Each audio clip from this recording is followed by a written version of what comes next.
We want to solve a system of linear equations using elimination with multiplication and addition. What this means is that our coefficients don't match to begin with, but we can multiply by some number to make them match. In this case, I have 3x in the first equation and negative 9y in the second equation. I can multiply by the first equation by 3 and make my x's match. So if I multiply this whole equation by 3, I get 9x plus 12y is equal to negative 24. I will leave the second equation intact. And when I add those together, the x's cancel. That gives me 4y is equal to negative 20, or y is equal to negative 5. I will substitute back into the first equation. 3x plus 4 times negative 5 is equal to negative 8. So 3x, add 20 to both sides, is equal to 12. X is equal to 4.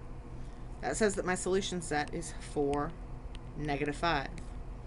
I want to point out that this process is not unique, but it doesn't matter what you do. If you do it correctly, you should get the same answer.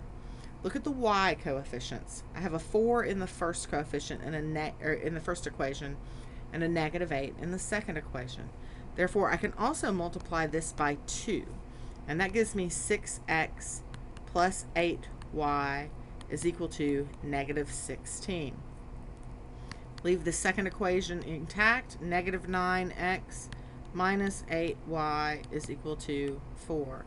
And when I add those together, the y's will cancel.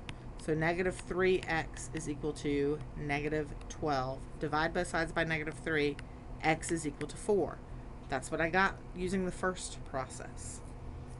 Substituting back in, 3 times 4 plus 4y is equal to negative 8. 4y, subtract 12 from both sides, is equal to negative 20. Divide both sides by 4, y is equal to negative 5. And again, that is what I already had. Now, by solving this two different ways, I've already checked my solution. So my solution is good. But the trick is to look at the system of equations and determine which coefficients need to be manipulated in order to eliminate one of the variables.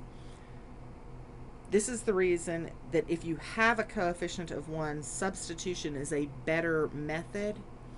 But if you don't have a coefficient of 1 anywhere, as in this example, nothing has a coefficient of 1 on it, we multiply and use elimination to solve.